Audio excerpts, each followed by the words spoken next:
গোপন সূত্রে খবর পেয়ে অভিযান চালিয়ে বিপুল পরিমাণ নকল মদ তৈরির সরঞ্জাম সহ দুজনকে গ্রেপ্তার করল আবগারি দপ্তর। বুধবার শিলিগুড়ি পুর নিগমের 46 নম্বর ওয়ার্ডের নর্মদা বাগান এলাকায় অভিযান চালায় আবগারি দপ্তর। সেখানে একটি গুদামে চলছিল ওই নকল মদ তৈরির কারবার। অভিযান চালিয়ে উদ্ধার হয় 12,35,000 টাকার নকল মদ। পাশাপাশি বাজেয়াপ্ত করা হয় পাচারের কাজে ব্যবহৃত একটি 4 চাকা গাড়ি ও একটি স্কুটি। ঘটনায় দুজনকে ওই কারবারের সঙ্গে জড়িত থাকার অভিযোগে গ্রেপ্তার করা হয়েছে।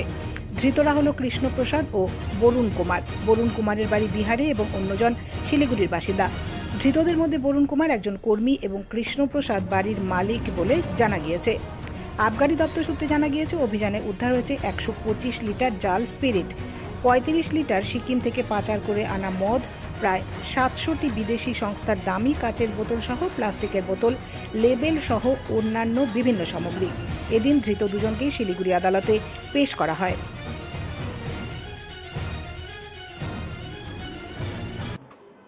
আমাদের কাছে বেশ কিছুদিন ধরে একটা খবর ছিল যে প্রধাননগরের চম্পাশাড়ি অঞ্চলে নামি দামি কোম্পানির জাল বিদেশি মদ তৈরি হচ্ছে। তো আজকে আমাদের প্রধাননগরের অফিসার, দার্জিলিং এক্সাইজ ডিস্ট্রিক্টের এবং আমাদের ডিভিশনের অফিসার মিস্টার প্রবীণ কুমার কর্মকার এবং শহীদুর, এরা দুজনে রেড করে। রেডটা করে হচ্ছে 46 নম্বর ওয়ার্ডে নর্মদা বাগান বলে একটি জায়গা আছে সেইখানে। সেখানে অ্যারেস্ট করে আজকে যা যা উদ্ধার করা হয়েছে সেগুলো আপনাকে বলছি।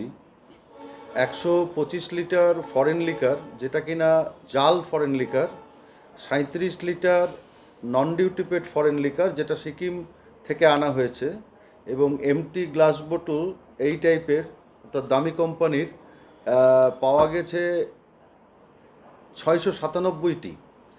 MT plastic bottles of liquor বোতল এটা পাওয়া গেছে 96টি। 24 পিস ফেক লেবেল পাওয়া গেছে, জনি ওয়াকার রেড লেবেল। এই যে দেখতে পাচ্ছেন আপনি, এই ফেক লেবেলগুলো জনি ওয়াকারের। 24 পিস ফেক লেবেল পাওয়া গেছে, জনি ওয়াকার ব্ল্যাক লেবেল। আর একটা 4 হুইলার আমরা সিজ করেছি। 4 হুইলারের নাম্বার WB74B7082।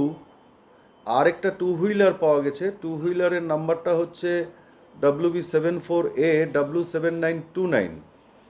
এর সাথে সাথে আমরা দুজন আসামিকেও অ্যারেস্ট করেছি। আসামির নাম হচ্ছে কৃষ্ণা প্রসাদ এবং বরুণ কুমার।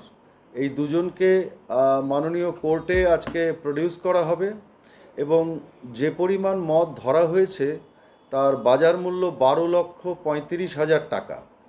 আপনাদেরকে একটা জরুরি বিষয় বলে রাখা ভীষণ দরকার।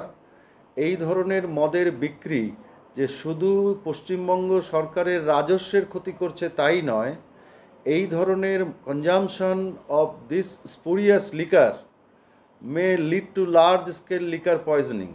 অর্থাৎ এই ধরনের জাল মদ যদি কেউ খায় তাহলে কিন্তু লার্জ স্কেলের একটা বিষক্রিয়া হওয়ারও সম্ভাবনা থেকে যায়। তো আমরা গোটা কেসটার ইনভেস্টিগেশন করছি। প্রাইমারি ইনভেস্টিগেশনে আমরা যতটুকু জানতে পেরেছি যে এর যে বিভিন্ন তার সেটা কলকাতা, বিহার এবং সিকিমে র্যামিফাইড আছে। তো এই বৃহত্তর যে জাল বিস্তার করা একটি র্যাকেট, সেই র্যাকেটটির বিরুদ্ধে আমাদের আইও এবং অফিসাররা সর্বতোভাবে চেষ্টা করবে এর পেছনের কিংপিন ধরার জন্য।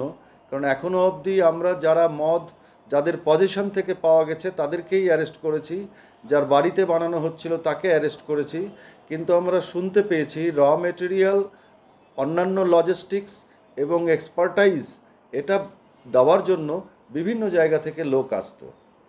আমাদের ইনভেস্টিগেশন চলছে।